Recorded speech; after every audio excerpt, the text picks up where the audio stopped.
right, thanks everyone for being so patient. Those of you who haven't been with us with previous meetings when we've had executive sessions don't know that sometimes they can take longer than we had anticipated, so we're sorry that you had to wait. So I don't need to call the meeting to order. That was done as part of our start during the executive session. We have a few action items for this evening, actually just one large action item, which is different than most work sessions, and that is personnel.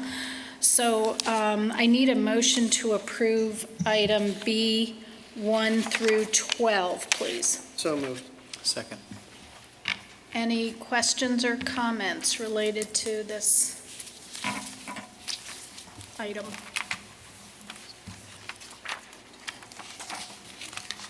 No? Mr. Gaynor? Mr. Coble? Yes. Ms. Peppler? Yes. Mr. Register? Yes. Mr. Silverman? Yes. Mr. Zucker? Yes. And very, very briefly, ladies, before we move on to the work session, I do want to make a statement because this is our first meeting since the operating levy did not pass. And I just want to make it clear, make a quick statement about the personnel items that we just voted on. And that is, as an ongoing effort to reduce the budget and operate more efficiently, some reductions are being made. Obviously, we're very disappointed about the levy not passing on May 5th. And I know a lot of people in this room and out there worked very hard to help garner support for it, especially our bond co-chairs, Chrissy Dietrich Gallagher, Patty Carlisle, and Alvin Safir, and all of the dedicated volunteers from Citizens for Our Heights Schools. We would have preferred, those of you who have paid attention know, we would have preferred to go on the ballot this coming November, but we went on in May because the city of Cleveland Heights made it clear to us they were going on in November. And unfortunately, this time we may not have another option but to go on the ballot this November at the same time. And so I would ask, and ask my colleagues if you have anything to add, that Superintendent Dixon and Mr. Gaynor, for you at a future meeting date to come back to us with our options going forward.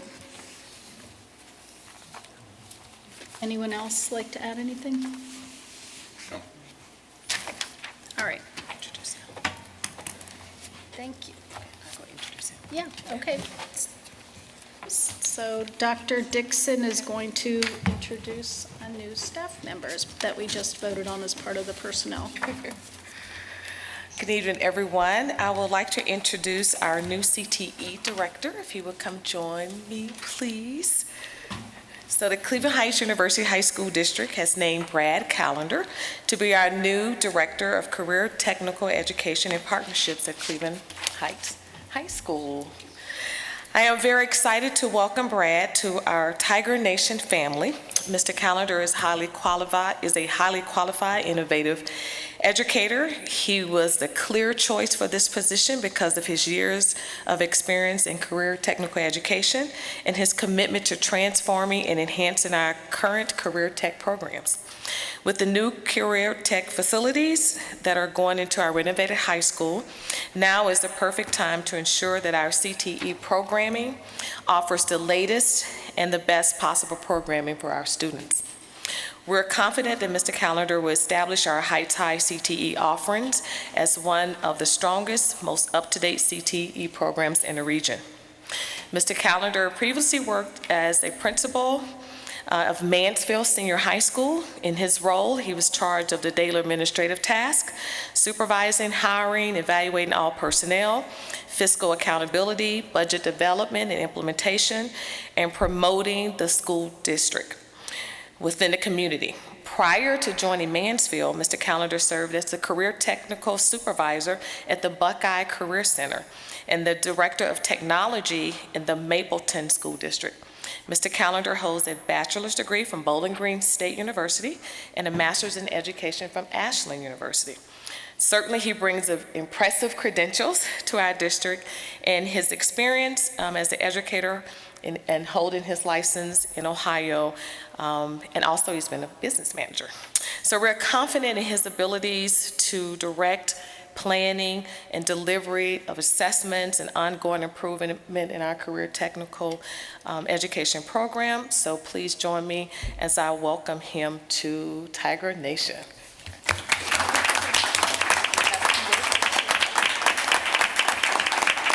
Being a Tiger is nothing new. We just spell it with a Y in Mansfield.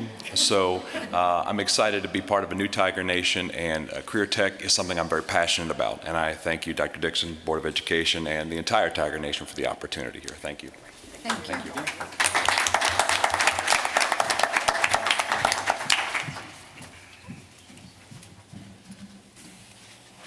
Okay, and Dr. Dixon, would you like to kick off our conversation and the work session? Yes, so we have been working on a strategic plan, 5-year strategic plan with the assistance of Amy Morgenstern, who has really facilitated and led this effort with us. And our committee chair, co-chair, is Soroya Tabor, along with Eric Coble. And it has been a journey that it's been fun and bittersweet at times, and really a lot of hard work for us to think differently about how we move forward in the school district and what are some of our priorities. So tonight, we would like to share where we are thus far and what we've accomplished in these last few months, and what are some of the next steps. So you want to start? Yeah, I will. Okay. I will. Well, good evening, everybody. Thank you Hello. for giving us some time on what's turning out to be quite a nice long evening for you. As Dr. Dixon said, we're here. I'm here representing the Strategic Planning Committee. And first, I wanted to congratulate Dr. Dixon on having the vision when she first got here in the district to look and see that there was a need for us to have at this point in time, a 5-year plan moving forward, something that was that took a proactive approach and that not only strengthened our district, but also strengthened the trust and broadened the trust between the district and the community that it serves. So I applaud you for hitting the ground running and trying to make sure that this took place. We are here as part of the Strategic Planning Committee to, do strategic planning. I'm not going to talk through this whole slide. What I'm actually going to concentrate on actually is the graphic up in the corner. The purpose of why we're here is to take the dreams and aspirations of stakeholders, but to more importantly turn those dreams and aspirations into something that is done on a daily basis and actually changes and affects how we interact with one another, how the district makes decisions, how the district deals with trade-offs and whatnot, but does it in a focused and consistent manner based on a set of strategic goals that have been we've come up with. So our strategic planning committee, I just wanted to say, I think represents a nice cross-section of our community. We have a nice balance of both internal and external people within this committee. So we start with actually having students on our committee. We have teachers and teacher union representation on our committee. We've got principals and building administrators on our committee. We have city officials from both Cleveland Heights and University Heights. We also have current community partner organizations represented on the committee and members of the community who are passionate about public education. And then I represent the parents, who I'm one of many who represent the parents on that committee who, give or take the number of kids that you're going to have, enter into a 13-year relationship with the district from K through 12. So it is important to us that this relationship be a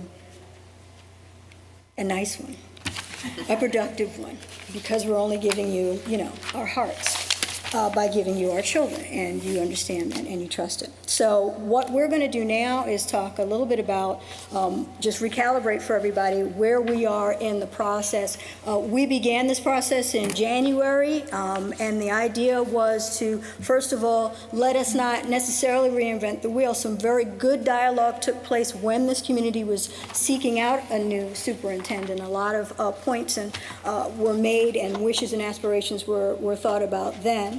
So we took some of that information and it helped inform how we inquired of stakeholders what they wanted to see for the district. So our methods of inquiry with the stakeholders were to do everything from small groups to a large group, large community meeting, online surveys, and just information gathering, not only of their thoughts of where they'd like the district to go, what they thought were the strengths of the district and what needs to change within the district, but also taking a look at the hard data. So that happened in the January, February time frame. And it also, I apologize, this is kind of bigger than the screen, but we started with open-ended questions. We had approximately 1,800 stakeholders give us some feedback. But the idea is to take that feedback, add to it the hard data, our report cards, our enrollments, our programs, information by building, et cetera, and merge that in and come up with what are the emerging priorities, what is the will of the district, and what should we be doing going forward. So the next step in phase 2, and the board shared with us, we opened up our meeting and we all got together for that nice long 6-hour period and really digested not only that hard data but the stakeholder input, as well as examples and research on what's being done in districts around the country in terms of moving the ball ahead for today's student in today's society. We took all that information, and the idea was to come up with emerging priorities. When those priorities grew up, they were going to become goals. So we got together in April to do that as a larger group, and then our strategic planning committee got together again at the beginning of this month to then turn those priorities that the board had some input on at the outset into a set of goals and aspirations that we'd like to present to you today. So what we want to do with the time that we have with you today is not only present to you what we've done thus far, give you an understanding of what you should be expecting going forward, and also get your feedback on the progress that we've made at this point in time and any questions or inquiries that you might have. Okay? All right, so let's do it. All right, before we go through and do anything in terms of objectives and strategies, et cetera, all of these things must pass a litmus test. They must have a lens through which we look at and which informs our due diligence with any of the objectives, and we call those our decision-making criteria. Basically, it's, do any of these objectives or strategies that the staff is going to come up with meet these criteria? For example, are they effective? Are they evidence-based? Any activities or initiatives? And will they work within the Cleveland Heights University Heights School District? Are they measurable in that we have a way to report out and show what our progress is? And is there an equitable impact for a broader or the broadest possible student population when we come up with any given initiative or activity that you'll see under the goals that we're going to present? The next lens through which we will look is alignment and prioritization. Do any of the initiatives that we're going to present ultimately in August, are they in lockstep? Are they actually moving the ball forward in terms of the goals and aspirations that we've set out? Do they consistently approach that? And then how feasible is it? Are we taking advantage of the resources and the intellectual capital that we already have within the district? If there is additional experience or training or whatever, or resources that we need, how likely is it that we're going to be able to have access to that resource? That's the due diligence that must be done before any objective is presented to the board. And then finally, what are the benefits and the costs associated with doing things? Again, we go back to our goal is to present activities that have the broadest, most positive impact on the broadest number of students in our district. Okay, so those are the research. That's the research, and that's the activity, and that's the hard work that needs to happen after we meet with you today under each one of the goals that we're going to present to you in the future. So stick with me. All right, so you keep hearing this word aspirations. Aspirations, for me, in my own words, aspirations, when it grows up, will be a strategic implementation plan. Right now, it's called aspirations. You have to start somewhere, and part of it is to look at our district vision, our mission, and our values and guiding principles. Do a review of what's currently in place, and that is some of the work that has been done that we'll present to you. We're also missioned and have come up with a limited number of measurable goals. So this cannot be a set of 12 goals for a 5-year plan, because that is not realistic. We have 5, we'll share them with you, okay? And the vision, I just want to say about vision and mission, if you stop there, you wouldn't have been effective, but what's important when you set the vision is you're projecting what you want this district to do and what you want this organization to be like and what types of outcomes you want for the students. Our mission is what we do on a regular basis to affect that change.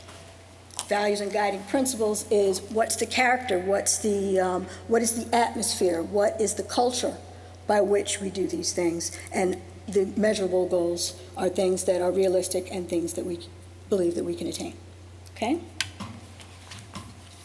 So, starting with the vision. Our current vision follows the acronym, Preparing All Students for Success in the Global Economy.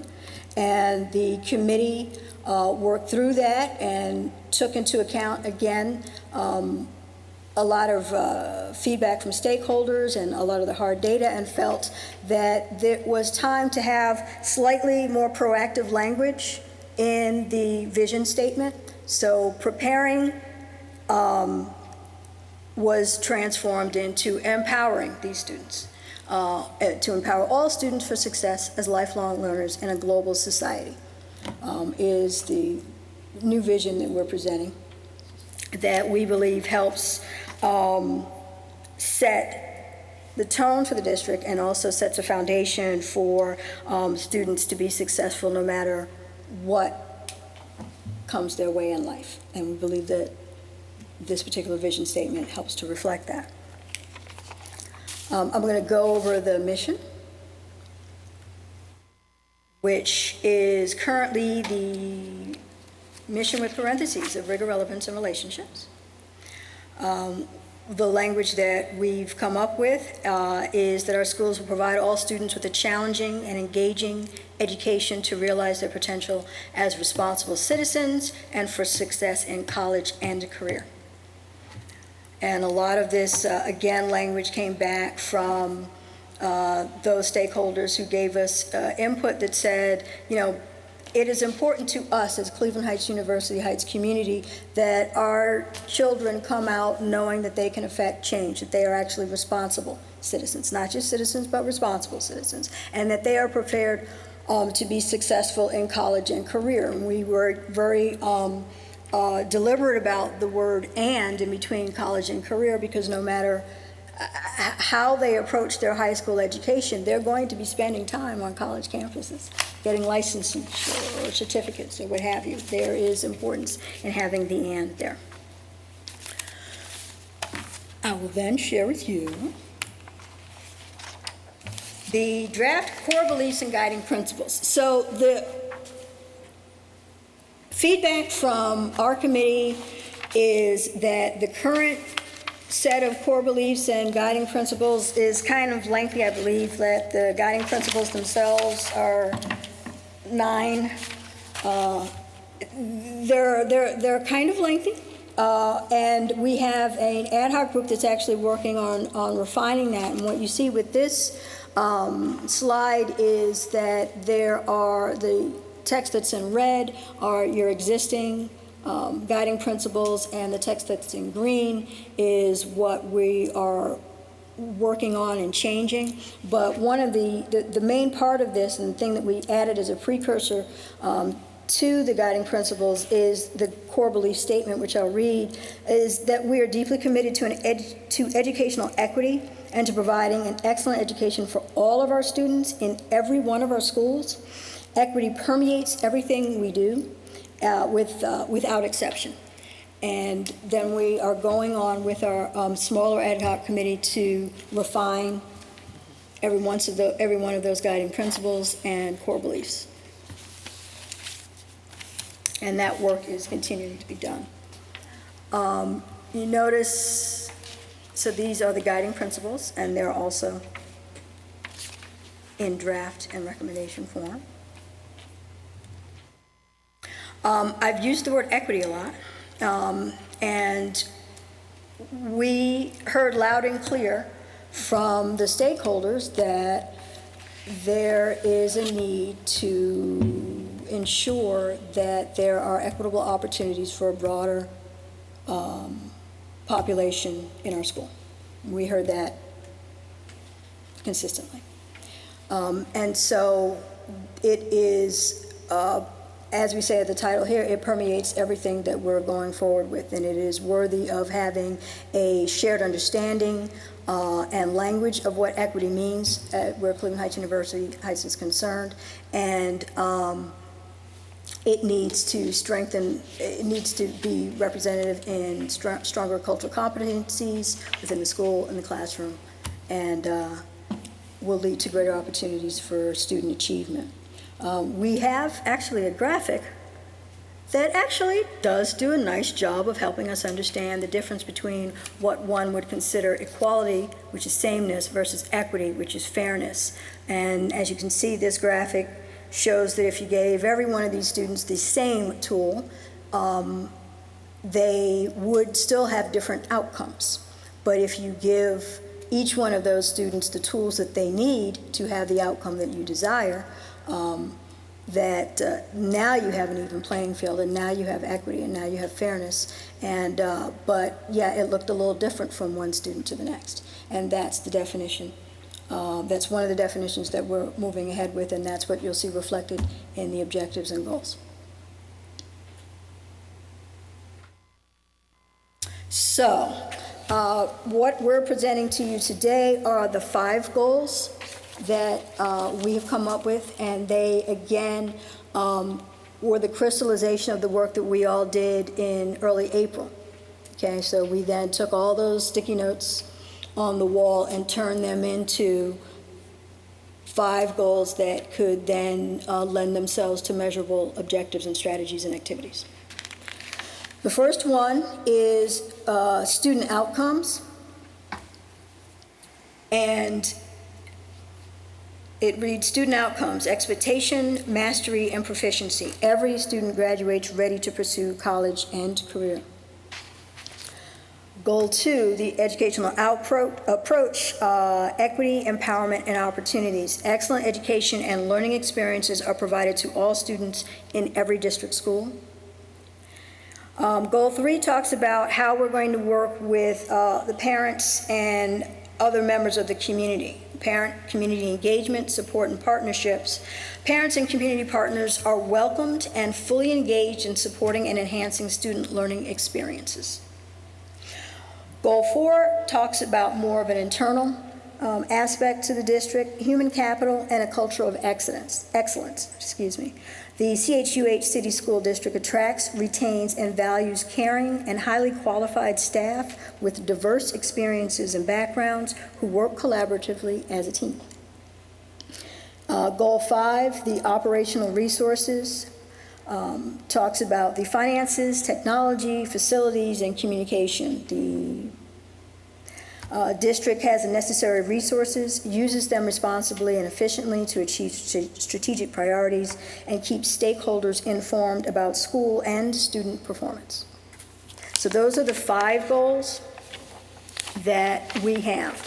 One of the things that you will see, and I could, because I like to do stuff like this, when you go back to where we are in the process,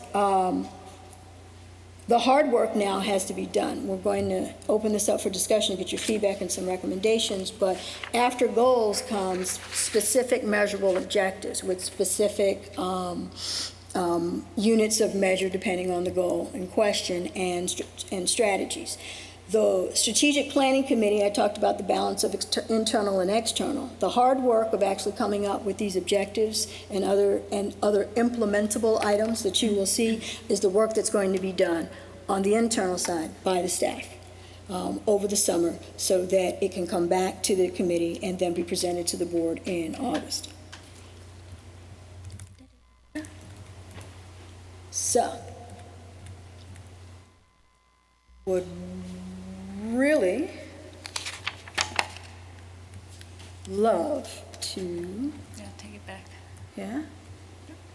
Matt? Go. Here we go. Thank you. Get your feedback on what we've presented so far. So we started with telling you that we have a recommended change to the vision and mission, and they are listed here in an attempt to give you an inspiring picture of what the district's going to be and focus the effort on what the district intends to achieve. So, members of the board, do you have any questions or feedback? Gentlemen? I do.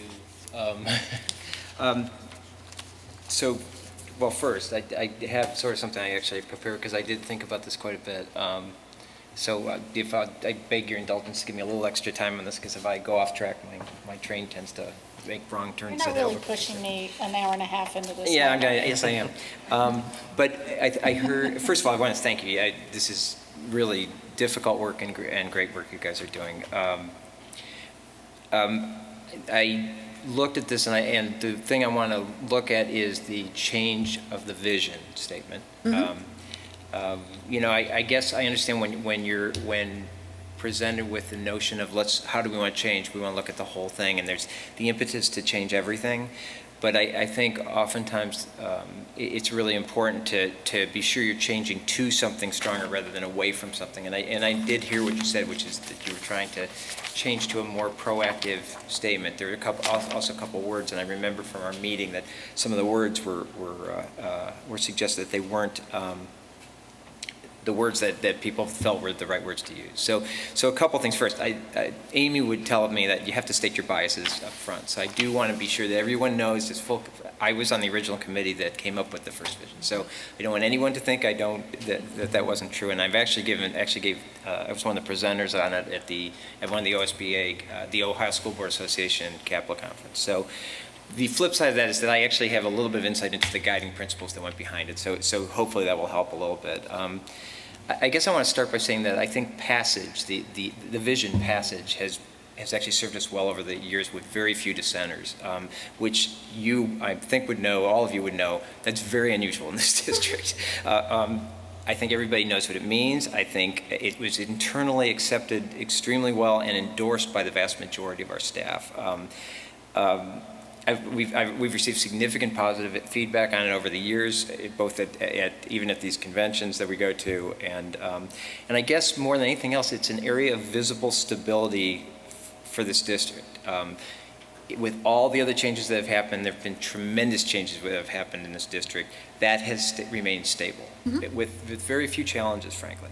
So my overarching message is that Passage has presented a unifying, meaningful vision in a simple, understandable, attainable form. So just a couple things. I look at some of the words, these are the words that I remember people suggesting they had difficulty with, were the words global and economy that were in there.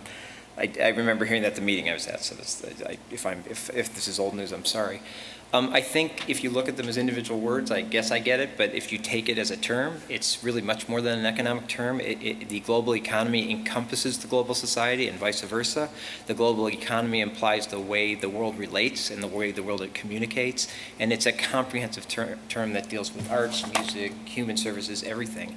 And if you think of what skills are needed for success in a global economy, on the poster, you need critical thinking, you need problem solving, you need collaboration, you need communication. Those are exactly the skills that we keep saying we want our students to have.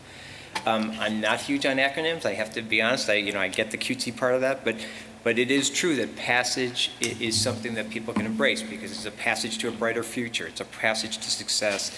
It's a passage to being a productive, contributing member of society. And it actually, one of the things that has sort of been my soapbox for a long time is that I think we sometimes put things in separate pots. And it's all one big pot. So the huge project we're working on now, the building project, is not separate. The buildings are supposed to be resources, are supposed to be the creation of an environment that makes it so that our students can be successful. So if you want to be really cutesy about it, we are creating physical passages as well as part of this overall theme. So I will tell you also that I tried to look very, I was looking at what you came up with, what the committee came up with as a suggestion for a replacement. And I remember the term lifelong learners. It's sort of a educational buzz phrase right now. But I disagree with the notion that our overall vision is to empower lifelong learners. That's not an end goal. I think when we've always talked about, at least behind the scenes, we want to recognize that everyone is a lifelong learner. We want to recognize that we need to leverage the fact that everyone's a lifelong learner to empower them to be lifelong contributors or lifelong producers. And so I think of what you're saying here about lifelong learners as being much more of a guiding principle, not a vision, because I think that is part of our guiding principle. So I guess, my conclusion on this is that I think the passage is timeless and straightforward, and it's absent of any current jargon. It's simple on the surface. It has deep roots. It has a robust message, and it's practical. The stability of the message is a longevity of a vision, and it's a strong stabilizing force for our district. It highlights the nexus between the solid past practice and a strong future practice. And, I'll borrow from Eric Silverman's Alumni Foundation. We create our future by honoring our past, albeit this is the recent past. But I think it shows a stability if we hold on to the vision. And then what we do after that is we build the structure behind it that you guys are building, but hold the vision. So I guess to me it's a great statement that our vision withstands the test of time and can be molded to fit current goals and trends. And in a very practical today issue, we have banners, we have posters, we have all kinds of money we put into this that we don't need to be spending money on changing right now. So what I'd like to propose to our board is that in terms of guidance we give the committee, that we guide them to maintain the current vision, but build behind it with all the ideas that you're trying to come up with. So that's my big long statement. I'm sorry. So you're saying you like passage? No, I can take it or leave it. Sorry. Before anybody else jumps in, do you want to respond to that, or do you all want to? Let's go first. Go ahead. No, you go actually, I would like to hear the whole. Okay. Or anybody who has an opinion also on it. Opinion on what? On What passage. Cal just said? Yeah. I share Cal's opinion. I'm cool with Cal. Wow, you're a lot faster than me. Couldn't have been that. Yeah, I know. Not because he was on that committee that put that together, but I think it's short and sweet. Yeah. Eric, go ahead, and then I do. I mean, as the members of the committee already know, I'm always for the idea of the T-shirt, which you bring up as a thing, is helpful. I think, and the language that can be easily understood at the very first hearing that one doesn't have to decipher on everything that we do. And I know these are all in draft form, but I think the more we can make something that can just be heard on the very first go and understood what we're going for, the better. And I believe at this point that passage hits that better than the alternate vision. I mean, I like. If I kind of work through what all of that means, but okay, empowering, yes, lifelong learners, yes, global society, yeah, all of that, but I have to take some more time to deal with that. And if we are willing to do that, that's fine. But passage gets to some of those or all of those same points, I think, a little bit cleaner and faster. Yeah, at this point for me.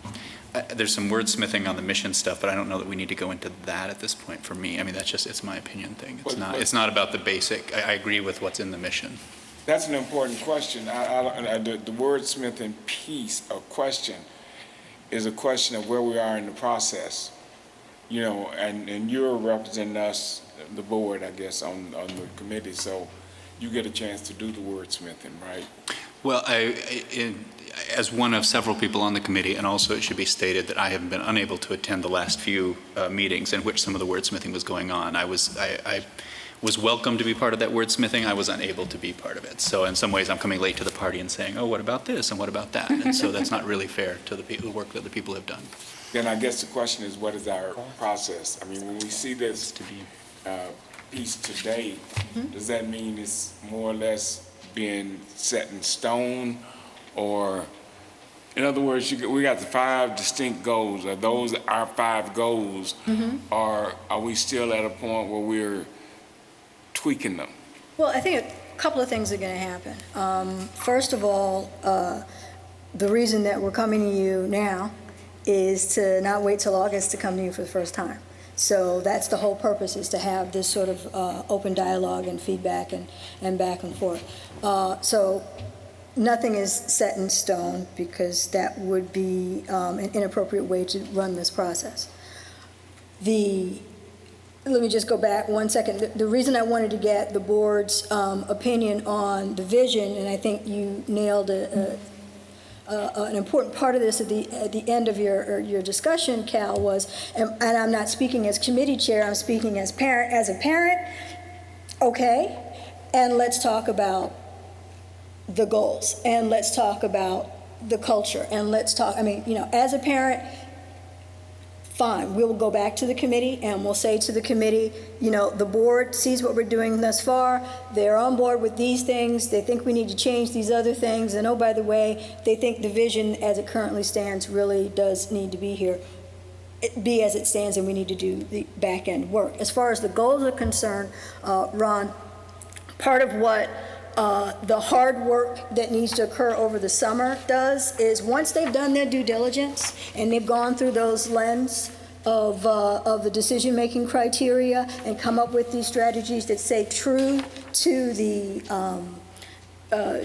spirit of the given goal, it is likely that the goal itself may have some additional wordsmithing, because the people have done the work and they've done the research, and they know now that it needs to really say this to stay true to what our vision and our mission and what the core beliefs are. So it is still a flux and flowing process. It's unrealistic to do it otherwise, because what's at the heart of this is, and we'll talk a little bit more about what the next steps are and who's doing those next steps, is there needs to be buy-in at every level within this district. The teachers that are actually going to implement this thing are part of these goal committees. And so they are the ones that are going to help say, yep, these are things that are measurable, that are achievable, they are feasible, and we can do these things with these students.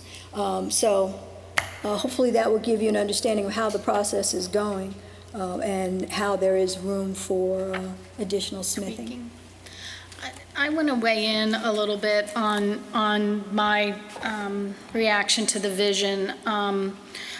I am not a rah-rah or fan necessarily of Passage. I certainly understand Cal's and everybody else's point.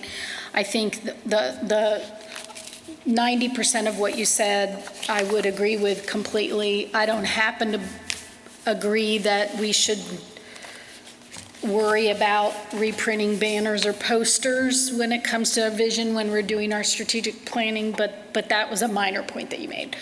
I have been involved in lots of these strategic planning and visioning processes in my career, and at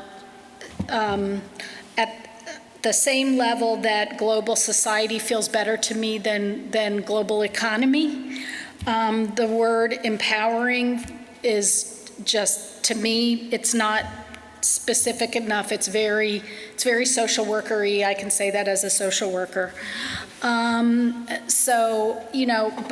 But I think that the more important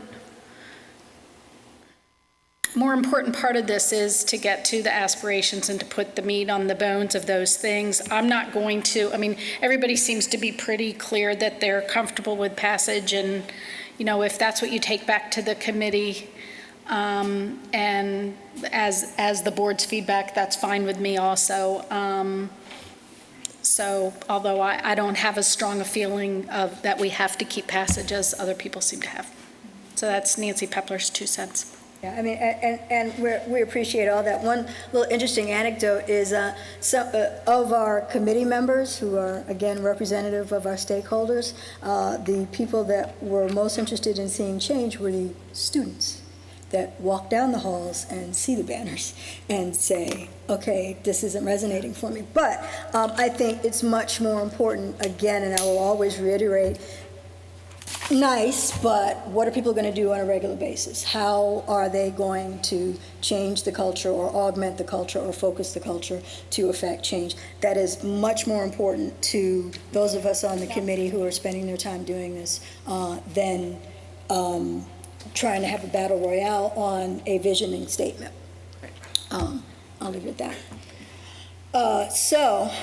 But we do want your feedback. We've talked about the fact that the core beliefs and guiding principles is still being worked through by an ad hoc committee, but we will be presenting that to you in the August timeframe as well. It's being worked on in a week and a half. So let's just ask, if I might, so any feedback on the proposal to shorten and distinguish between what is a belief and what is a practice? Because the ad hoc group will be doing that work, and it would be helpful to have your feedback. Yeah, I struggle with a little bit with this equity objective and wonder why it sits out like it does, because it looks like we're working a principle here, a core belief or a principle or something like that. So can you kind of frame that for us a little bit and say why it's sitting there as its own thing? Because we use equity appears in this document and other places as well. Yeah, it does. So to give you a little how the cheese was being made, we went through and when I took the committee, went through again the data, the feedback from the stakeholders. Overwhelmingly, there was a bit of a vote of no confidence on making sure that there's an expectation of excellence for all of the students. And it became apparent that as we look through and set up these goals, that we make sure that we address what's been said by the stakeholders. That was the birth of having an equity objective. Now, within committee, we went back and forth between, it's in our core beliefs, it's who we are, and then you're right, it's already there. We're recommending that the core belief statement take place and that it just literally permeates everything we do, and we could leave it at that, was a line of thinking. Another line of thinking was, okay, we've got our decision-making criteria. We have 4 decision-making criteria. Why not add another lens that says, let us make sure that all opportunities are available to all students and have it in the decision-making criteria. That's where the discussion went. There were others that said, you know, this is, if it's in the core beliefs and we have our 5 goals, it's by default going to be reflective in the strategies and activities that we come up with. What the happy medium in the room came up to was, let us have this objective, let us have this point in time early enough in the process where we're all on the same page with the language of equity, where we have a definition of equity, and then let it then permeate the work that the goal committees will do on the objective. So that's why, when we fast forward to August, Ron, and we present to you a strategic implementation plan, are you going to see a separate equity objective? And my response at this time would be, no, you won't, because it will have become an integral part of what we're presented, what the work is going to be. What we see here now is not something that's being proposed as we see it. Right now, it's goal 2. Is it going It's to called educational approach. It's an educational approach. Equity is in there, but there are other. Well, it's in the black bolt, so that's why. Equity is in there, but there are other elements to that. Equity is part of goal 2. Soraya, just to build on Soraya's point, because it's so important, we wanted to share that there needs to be a common definition. of what equity means. That when we say equity in the district, we all are talking about the same thing. So the objective is here to communicate there needs to be a common definition, and it will be part of all of the goals. You talk about student outcomes. This objective, as Soraya said, will disappear, but we wanted to share with you, we know we're recommending that the district have a common, defined definition of equity and a commitment to it, then check this objective is done. Okay, so as we move forward, we won't see this as we see it now, is what you're saying? You will not see the equity objective, correct. There Okay. will be a definition, a common understanding and articulation of what is meant in this district by equity because it permeates everything. Is it based on this objective as we see it now? I'm trying to get, have a sense of where this fits, how this all fits together. No, it's a good question, And the reason I raised it is because if we were going to do it, I would think about the placement of it, you know, in terms of where it would be. But if we're not, if we're dropping it, so to speak, that's a different conversation. And so I want to make sure that I'm hearing you correctly. Because if we were going to keep it there, what I would recommend is that we do some wordsmithing on it in terms of what we're actually saying to ourselves. So. okay. Well, also to it, as I'll throw a monkey wrench in that, you presume that the board is supposed to, this is supposed to be the board's plan. The board's supposed to sign off on it. You're presuming that the board agrees with your definition of equity, or I shouldn't say the board, the individual board members. Because I don't want to sound like Rand Paul, but when I look at the graphic, explain to me how that's not redistributive. I'm not that tall and I can't exactly slam dunk a basketball. So if we say that we should lower the rim so I can now slam dunk, would seem to be a false, it's a flawed analogy, but I'm trying to understand to a degree, we shouldn't presume that we all agree with the definition of equity, because I don't want this to be August. No. And I'm like, well, wait, I don't agree with this. That's why we're having the conversation now. Yeah, couple things. The graphic was an attempt Right, just to visualize, A. B, they didn't lower the fence, they raised the ability to see over the fence. So, I mean, and there's a nuance in that. So we want to make sure that it is explicitly discussed. And what you're seeing as a part of this working process is that there is a recognition that this is explicitly discussed in this strategic planning process.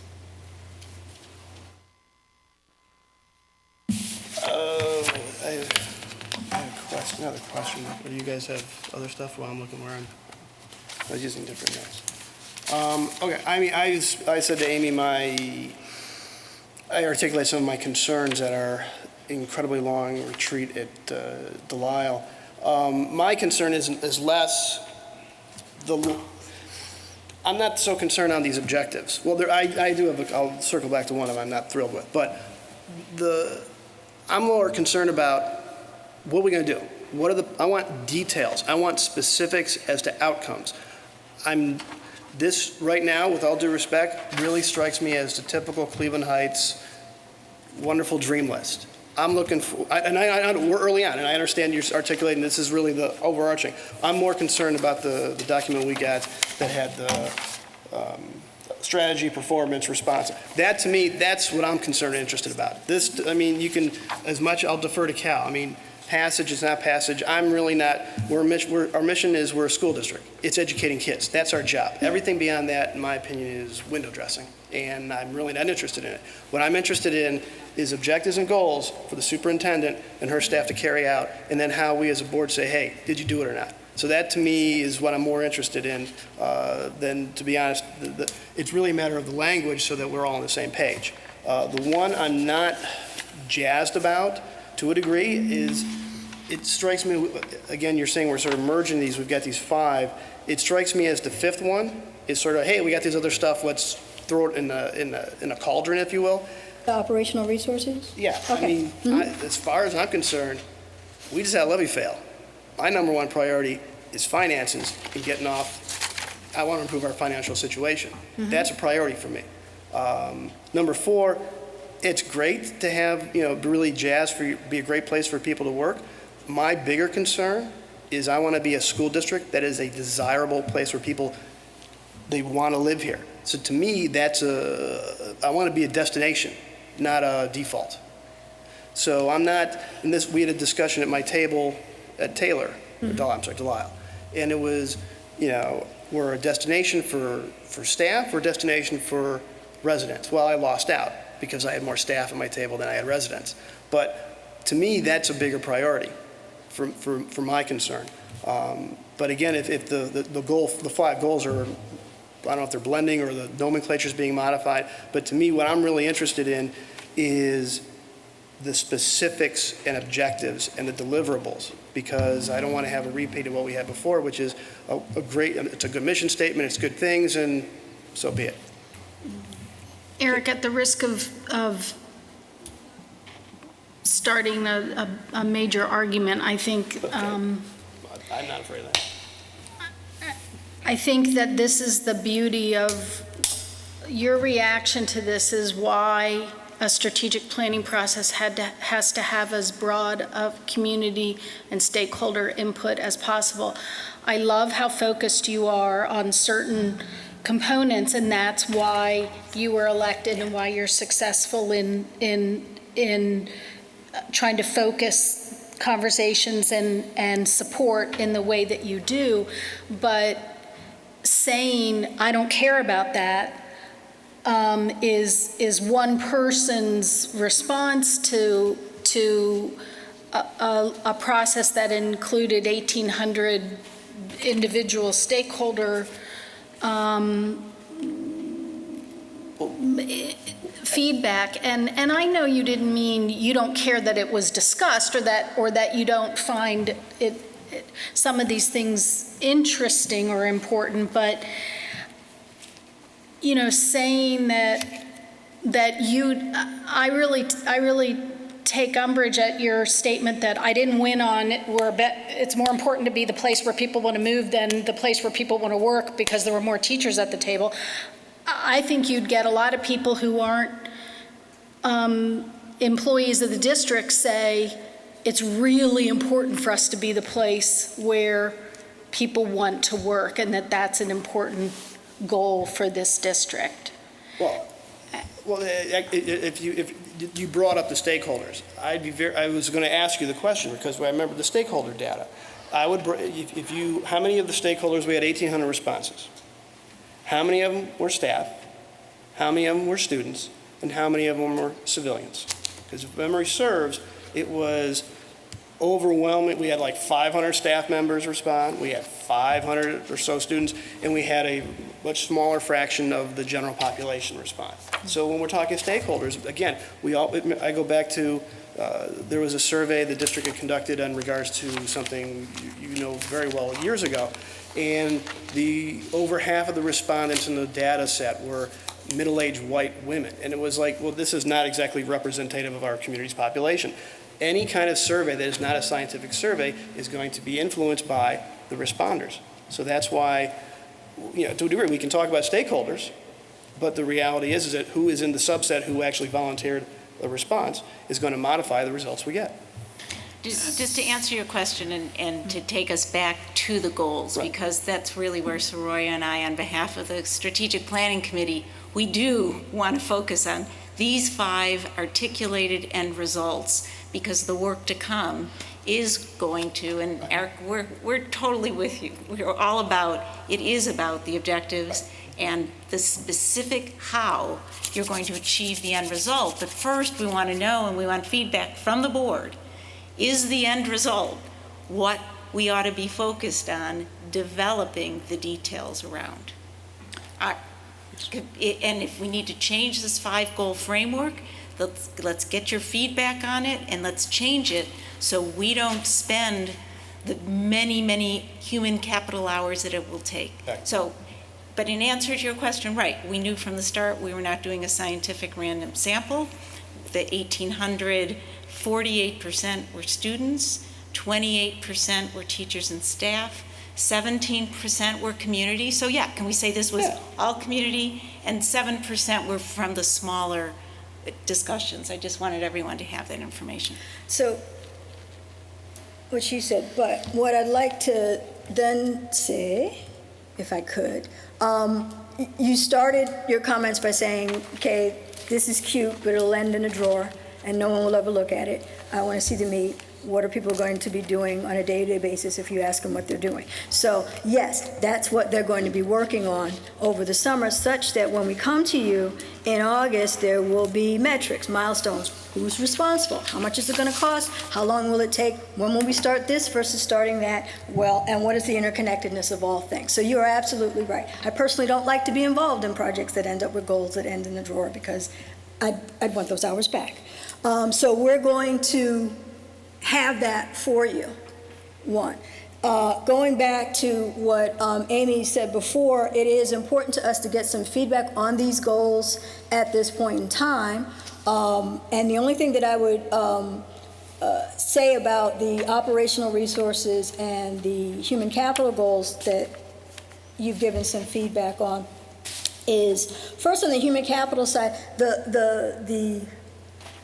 the language in the talk, or the additional meat underneath that, talks about, yes, it's a good destination to work. Well, why is it an excellent destination to work?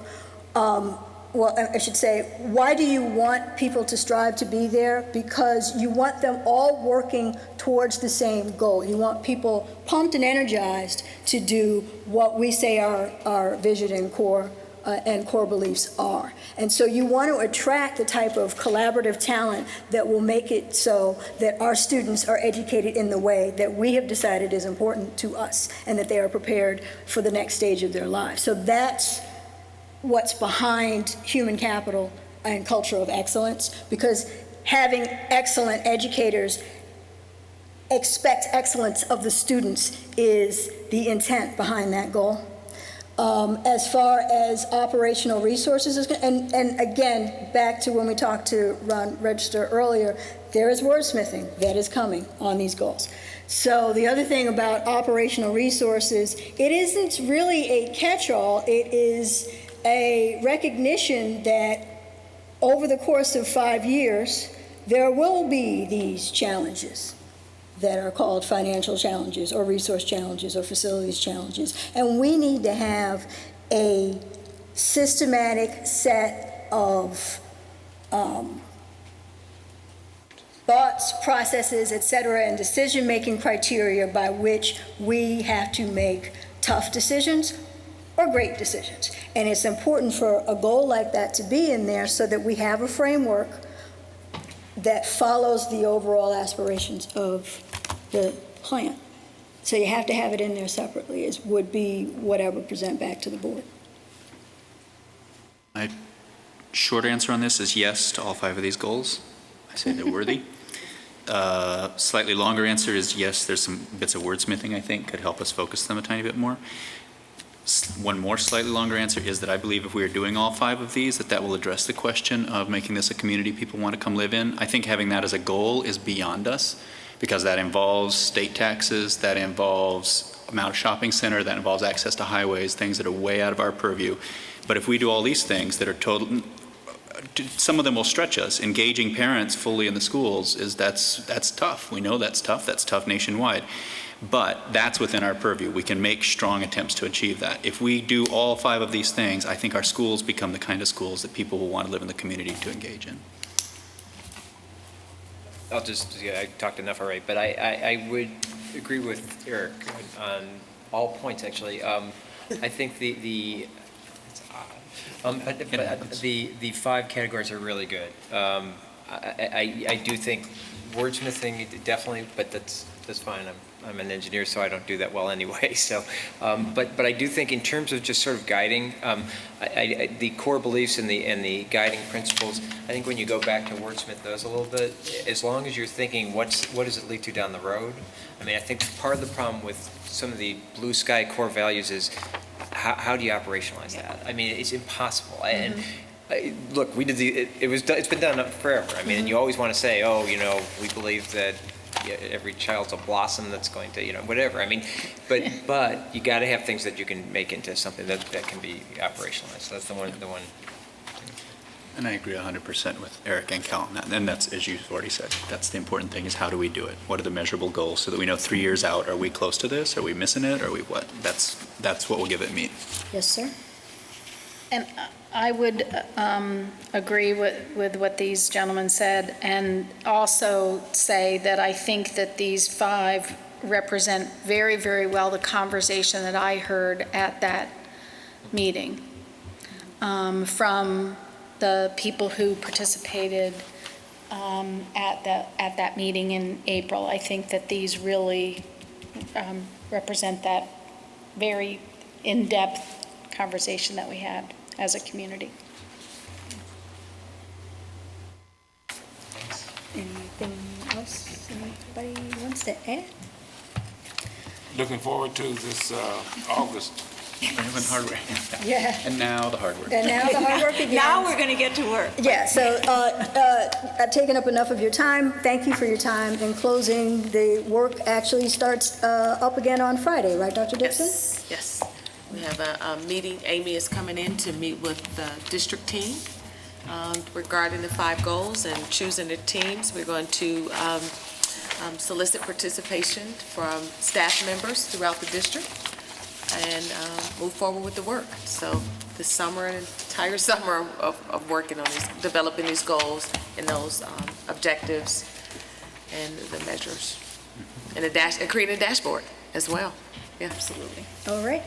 Thank you very much. Thank you. And thank you to everybody on the committee Thank you. for all the Appreciate hours it. and hours. Thank you. Okay. Okay. Are we going to do a little kickoff of this conversation, or are we going to move right into facilities and Mr. Chagallus? We need to take a motion first before he Nope. talks. So Nope. no. It wasn't an action item. Oh, I thought so. The facilities presentation is next. And then Excuse me, I was jumping ahead too. Yeah, for something. Where I was. I'd already gone home, I believe. So we should be able to get back to the homepage somehow. I don't know how to do this really. Yeah, let's try that. Let's try that again. Should be.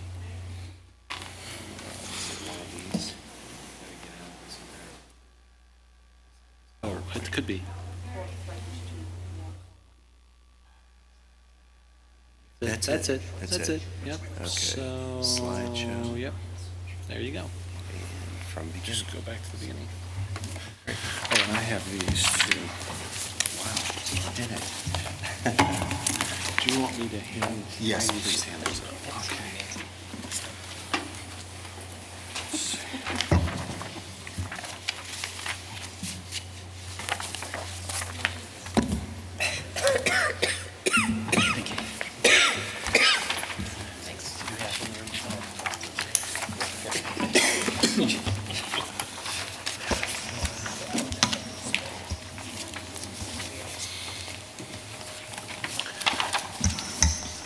So good evening, and if you were at the groundbreaking and remembrance ceremony last night, or last week, you get a sense of some of the excitement that's starting to build, and we're getting closer and closer to getting the final picture clear and ready to start at the site. And we're going to talk about tonight where we are with regard to budget.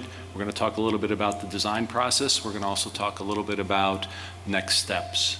And with that, I'm going to turn it over to Steve. We're also going to ask for some approval on the design development estimate, and that'll be an important step to moving forward to the next phases. So with that, I'll turn it over to Steve Zizzoni, and we also have with us Jeff Long, who is the chief estimator for the Gilbane Building Company, and Jeff has been working with us and the team to refine and prepare the project estimate. He's going to talk more about that. John Orsini is in the audience with us tonight, and John with BHM Architects, and we'll pull him up at the appropriate time to talk a little bit about the design process. So now I will turn it over to Steve. Great, thank you, Steve, and I want to thank the board. We're here today to talk about the design development estimate and the process that we've gone through and that review. To give you a little bit of background, first, I didn't know this was animated, but the basis of the cost estimate were the design development drawings as of April 3rd, 2015. This estimate also includes the Gateway building and the work at Delisle, so it's the complete high school project. It also included detailed documentation of building systems and actual quantities and materials takeoffs. There was a budget adjustment. The original hard cost schematic design budget that we presented to you back in the fall was $78,956,139. We do have some funding adjustments. We've transferred some permit fees of $163,000. And we also have projected E-rate funding that'll be available to us, which is specifically for the high school, and that's around $240,818. That, by the way, that E-rate funding will be co-fundable with the state of Ohio, so we do get an added advantage of the usage of those funds. That revised the hard costs design development budget to $79,361,139. As I go through this, the process that we went through, if you recall, at the end of schematic design last fall of 2014, that was presented to you, the schematic design hard cost estimate was 4.4% over our budget. We did show you target savings to get back into budget. And you as a board then on October 7th, 2014, approved the the schematic design estimate, but it was contingent on the team making the target savings during the design development phase. Well, as we went through that process, we were successful in terms of getting those target savings. We're going to present to you that summary of that design development estimate, but throughout the design development process, the team went through a series of estimate exercises. It wasn't just one estimate when we got to the end. And I think that must be very clear. And as we went through that, we even did a complete estimate at 50% DD documents. And we discovered things that, and Jeff will go through that, and really helped us get to this point at the end of the design development phase in the budget portion, where we're now in alignment with the estimate within $16,000. Now, I do want to point out before Jeff starts, we are in a very volatile marketplace in terms of construction because of the significant amount of construction that's going on in the next couple of years, which includes over $1 billion worth of construction. A lot of that is geared toward this Republican convention, but also is geared forward at the Cleveland Clinic in terms of what they're doing at their pieces. And Jeff and his team and our architecture team have taken that into account in terms of doing these estimates. So Jeff, if I could ask you to kind of walk us through the estimate. So the summary up there, am I close enough here? The Yeah. summary up there, it's developed into like 3 major categories: site work, the middle section of the general trades, which is all your skin and structure and all of those, and then down at the MEP, FP, mechanical, electrical, plumbing, fire protection. So those are the ones that make up the components how we break it out. Under the site work, pretty much the same on the site work as compared to SD, with the exception that we did get, as before, we didn't really have on-site parking. We did get the on-site parking now included in this budget. So there wasn't a huge swing and change of money in there. There's a little bit additional money for the parking, but pretty much stayed where we thought it would. The second section there are 2 major categories: foundations and the superstructure. Previously, they didn't have a size of a beam member or a size of they had some preliminary sizes of some of the foundations, but this time they were much more detailed. We did a takeoff, so at the time previously, we had assumed so many pounds per square foot to come up with a total tonnage, and we were actually considerably less, and we had some considerable savings in these 2 areas based on the latest design documents that really helped us achieve getting rid of some of that 4.4% budget overage from SD. Going on down, so, and as Steve said, the Delisle Gateway is all in this, as well as in looking at some of the more specifics on the interiors for example, for the auditorium. We are restoring the auditorium. We're painting the ceilings and the walls. We're putting new seats in, new carpet down the aisles. We're doing the stage, refinishing that and adding to it, curtains, theatrical lighting, sound systems, and all of those things are being done, as well as the clouds for some of the sound, putting some clouds in there to help the sound quality, get the sound out to the audience instead of dissipating out to the sides. So all of that is in there. And they go into the MEP, another couple areas, and a lot of credit to the design team and engineers. We were able to save some good money. Our meet goals really what we had from the SD in some of the mechanical systems in the way that they were designed. Going from more of a horizontal to a vertical helped save in smaller size piping instead of the larger size, which is a little bit more money. And we also do have, from a maintenance standpoint, these the fan coil units, which are the units that blow the air out into the spaces. They are in closets on the ground, much friendlier for maintenance, easier for maintenance. We were able to keep that into the budget as well. And then going down, Steve mentioned about the market, volatile market. It is rough out there right now. There is a couple things. The unions, the labor hall is pretty much empty. Ironworkers hall is pretty much empty. So all these big jobs out there that are going and rushing to complete by 2016, they're really consuming labor force. So labor is going to be starting to come in from outside our area. So that's going to increase the prices and things like that. So some of these escalations that we're anticipating, that's what that money is for there, that we will see creep up into the numbers up top. And also, some of these guys are so busy, they're just saying, we don't want to bid you, we got too much work. So a lot of that going on now. I think that will tail off as we get towards middle of next year. It'll certainly slow down and tail off maybe towards the end of this year. But that is something we're going to have to work through. Jeff, what would escalation have been had this timing of all of the construction happening in the Northeast Ohio region? What would you have estimated it to be before that? You're saying like if we did this maybe a year from or a year ago previous or so, you'd probably be half of what you're looking at there. Yeah.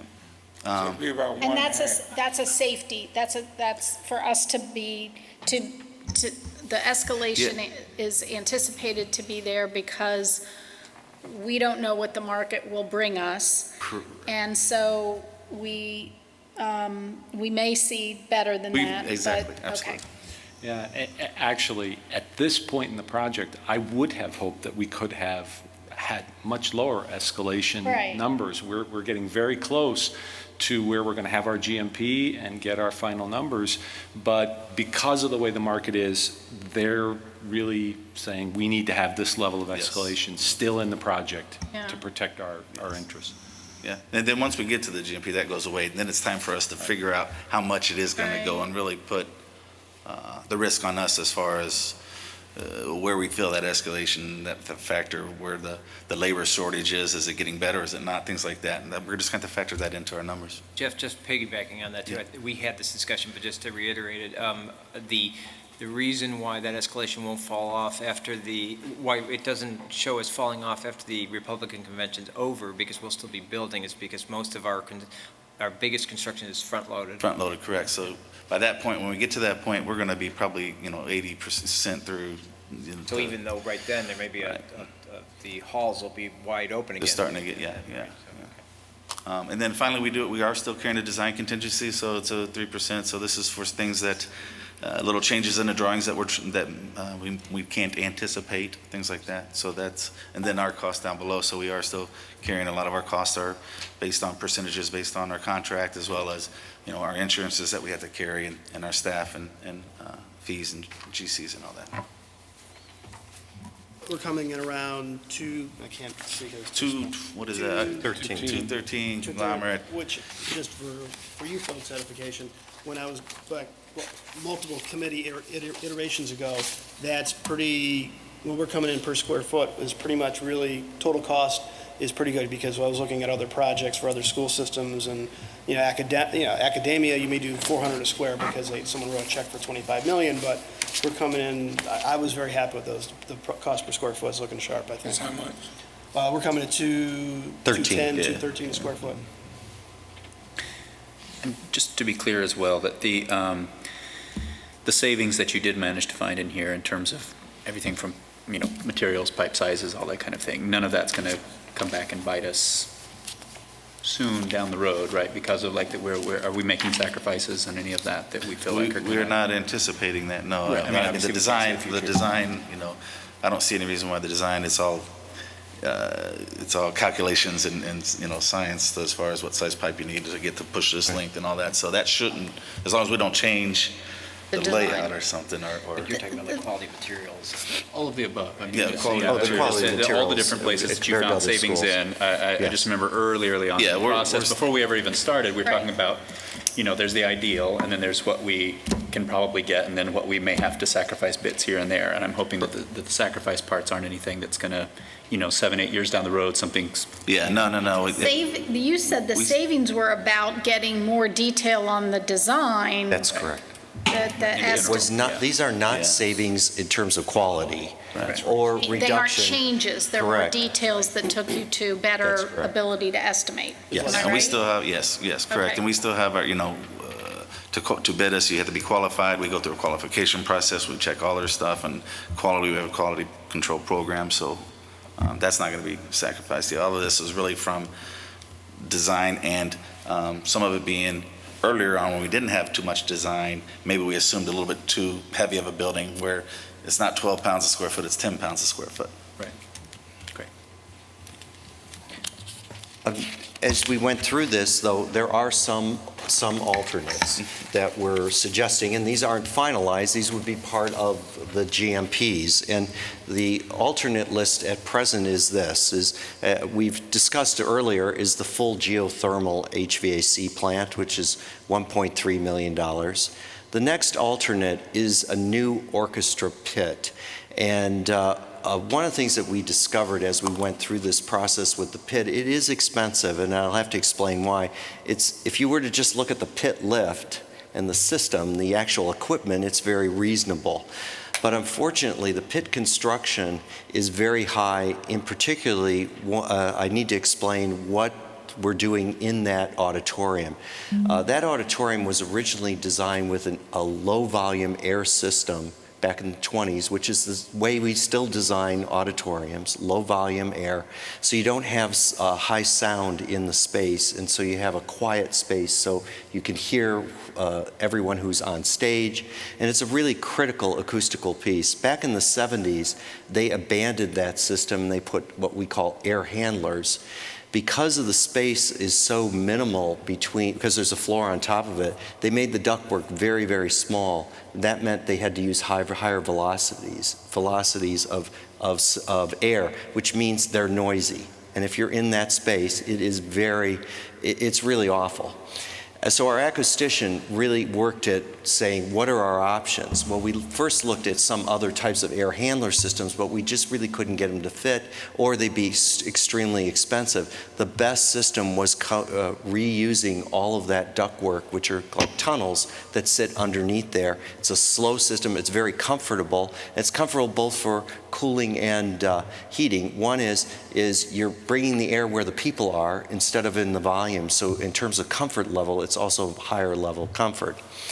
When we try to put an orchestra pit in that space, we have to literally cut all of those tunnels, and we have to redesign all of that, re-excavate, redo the entire air system. And so that's why the expense, as you can see, the actual pit construction that's the demo and things like that, is about 125. The lift is another 125, but this mechanical relocation is $500,000. So it is a higher expense. We've already tested or opened up at least some of these chases to make sure that they're usable. Okay.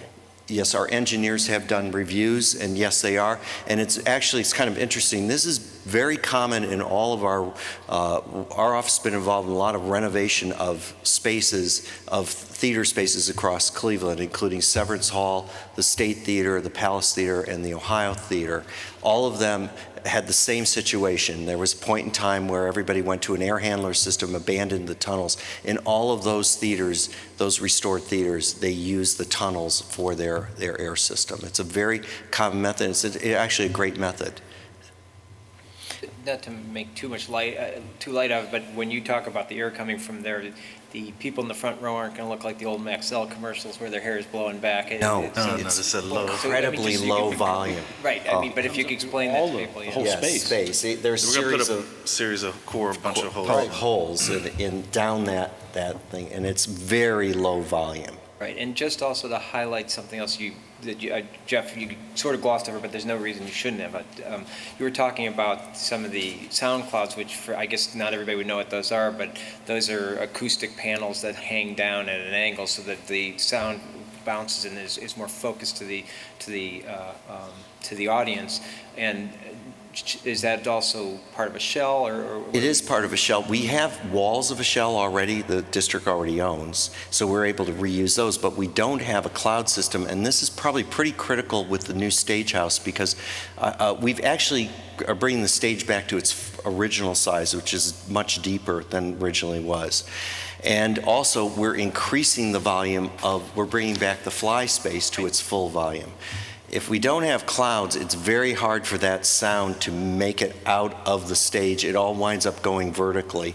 And so the clouds and the acousticians really feel, and it makes sense, and it's not a big expense. We've allocated for it, and we have the walls already for the shell itself. And I only highlight that because I do know there's been some debate about the auditorium and its functionality, and from my standpoint, it's just a personal opinion.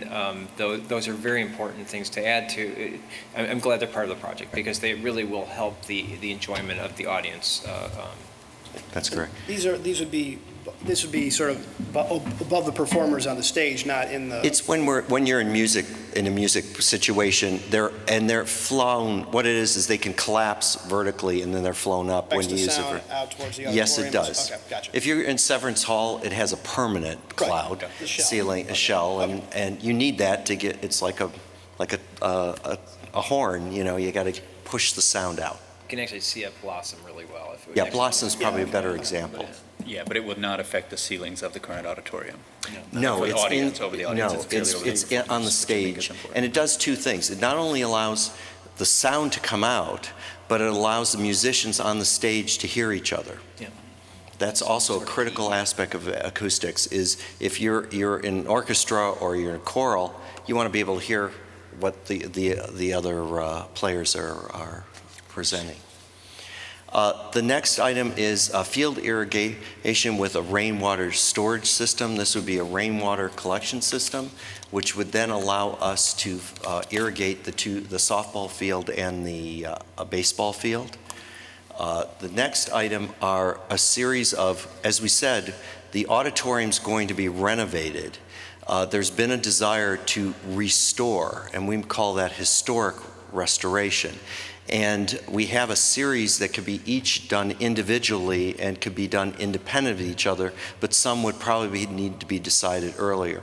The first one is we have new seating for the auditorium, but to upgrade it to a historic-looking theater seat. And the end standards and the backs are different, and those types in there are a little more expensive, about $75,000. The next is we would restore the coffered ceiling under the balcony. Presently, that does not exist today.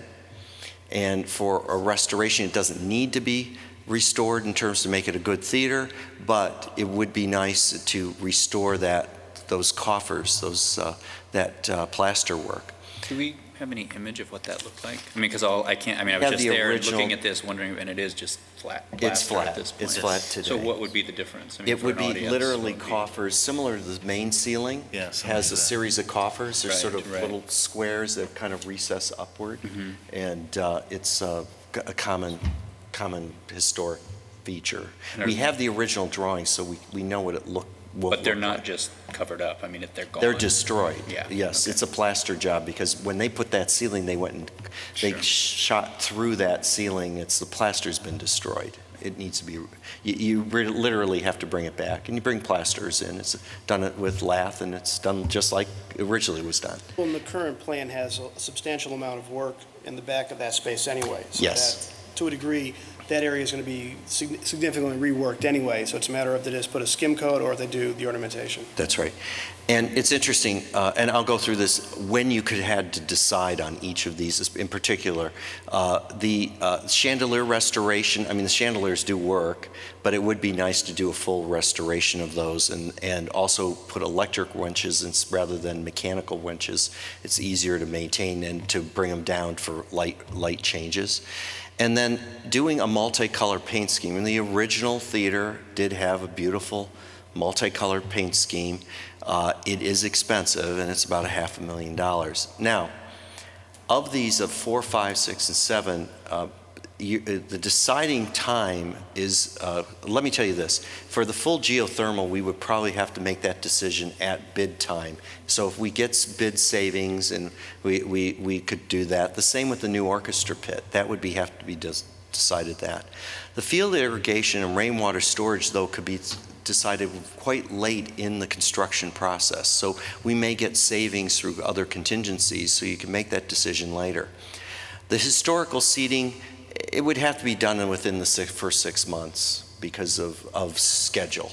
And that it's because you have to order the seats, make sure they're delivered on time. They do come at the end, but you have to order them much earlier to just get them to be delivered. It's a long lead time. We call it a long lead item. Steve, a tiny little thing. Can we just put for documents that are going to be out there on I know you've explained it to us, but to say historical theater seating upgrade, just because I don't want anyone saying the current budget.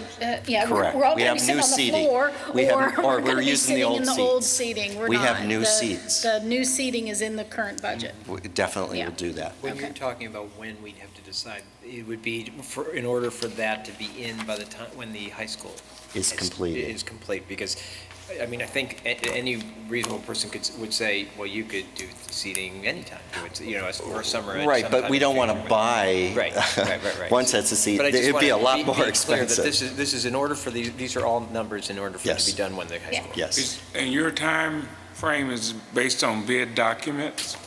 Well, it's the GMP, which is really next, and I'll go through that in a minute, but that'll be in August. So, but when you get the first bids back, you'd have to decide on the full geothermal. When you got the mechanical contractor's bid, you'd have to decide at that time, which would be in August, September. While the pit, again, because of the way it sits, would have to be done at that point in time. The field irrigation could be done almost a year later. You could make that decision to buy it. The historical theater seating upgrade is about 6 months after that August date. The coffered ceiling restoration is probably about around the same amount of time, about six months. The chandelier restoration, we probably have a little bit longer, maybe 9 to 12. The multicolor paint scheme could even be decided after we've occupied the building. It's a summer work, so you could do that. You could, but we probably would need to know within the first year of construction if we were going to do that. I think for clarity's sake, I think in the 70s they did, the walls were white, the ceiling was black. In the 90s we have our current paint scheme, which is a multicolor paint scheme, but because of all the work we're going to be doing, taking stuff off the walls, putting stuff around, moving, it's going to be disturbed. So you're proposing a monochromatic one color? Yes. So basically, okay.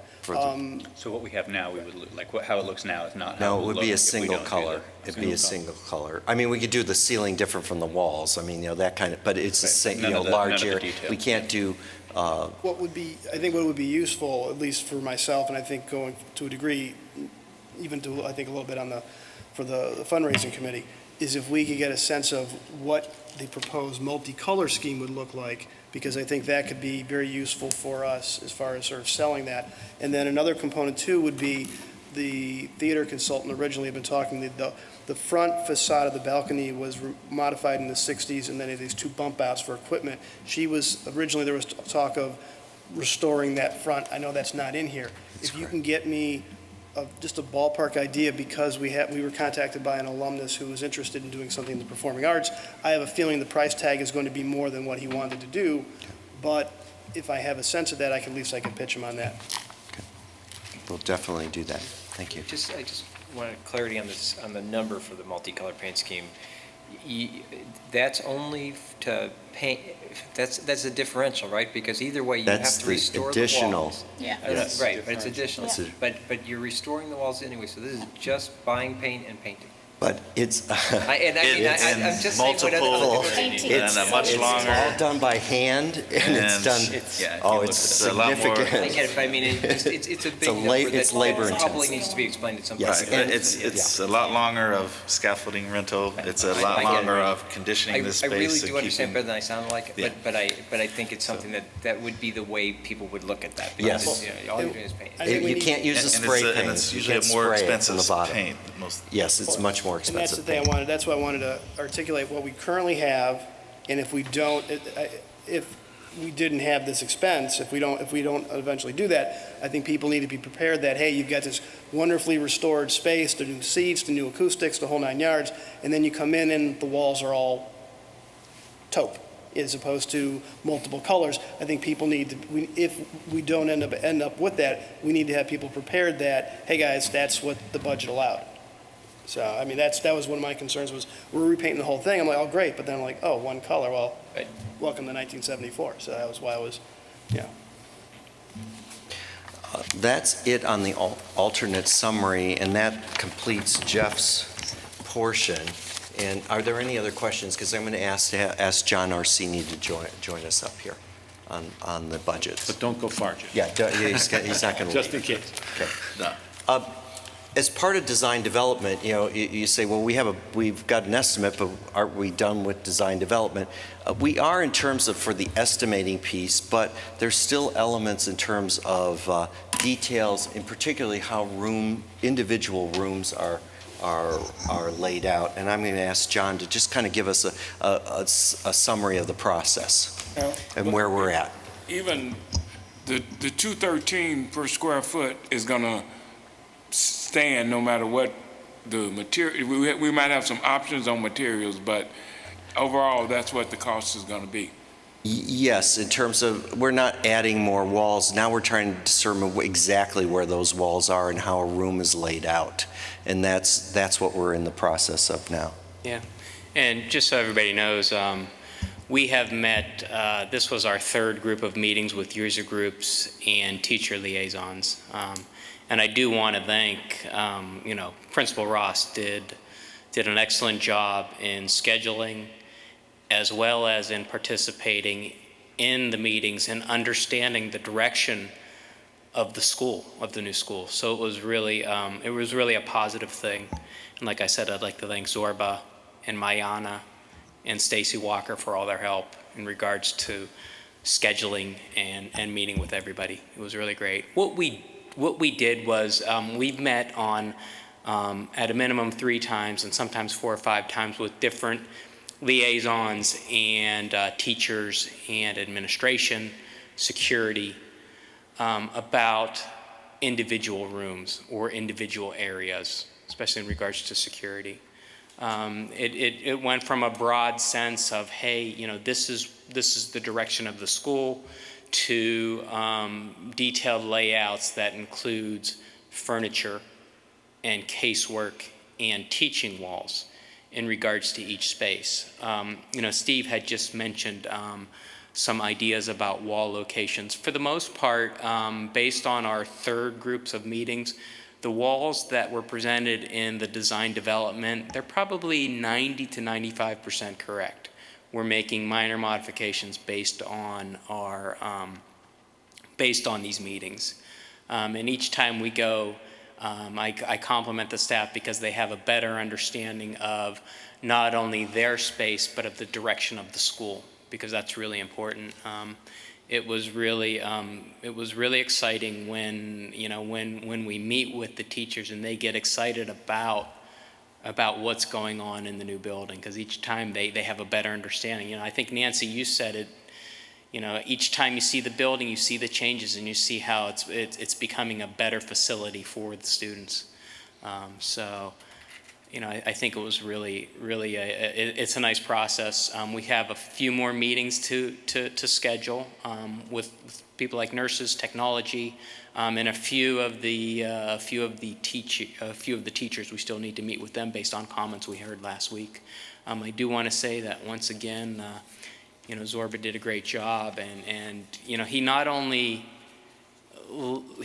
was participating in the meetings, but he was also involving students. I think Paul's sitting back there. He's a 10th grader, and I met Paul about 2 months ago, and he's as passionate about the building as everybody in this room. And there were things like that. When we meet with teachers, and the first thing they say is my student. We met with Jeff Porter, and his first thing he said was his student. Same thing with the criminal justice guy. 100% of my students get their certification. So, it's really exciting when the students get involved. So, our next steps are, we're going to still meet with a few of the user groups and a few of the teacher liaisons to start to finalize some of their spaces. We are making the modifications based on last week right now into our documentation. We do have, and I know Steve's going to review the schedule. We do have a series of documents going out. We have construction documents for site and structure and foundations going out very shortly, in about 2 weeks. And then we have our 75% document set going out in the middle of June, and then finally our completion of documents July 12th. So, questions for John? Hey, I'd like to go through our next steps, and you must excuse this. I don't know if I somehow put June 6th, and it actually should be June 2nd at our next board meeting. We're going to ask you as a board, as John was saying, we are going to do a series of GMPs to allow the schedule to keep up with what we need to do. And in particular, the first one will be the high school demolition and abatement GMP approval. I can point out, though, we have the bids already back. They were right in line with Jeff's estimates. So, and they're doing their final reviews right now, and they'll put that into a GMP document. And this estimate does reflect those actual costs. And we will also have the Delisle Auto Tech GMP approval for at that meeting on June 2nd. And we also have, as you're aware, we have the modulars for the temporary stadium locker rooms. The contract will ask for approval at that meeting. On June 16th, we will then have a Board of Education work session, and as John explained, we will then have the final design development documents with all the layouts. And also, we will have the interior renderings at that meeting. And so that doesn't mean we've selected the colors and everything. These are suggestions. That's part of the construction document process, but we will have the design development documents for approval.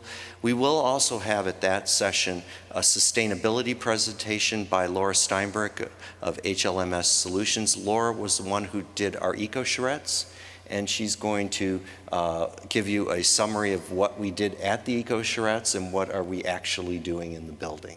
And so I think that'll be very helpful to the community and also to you as a board.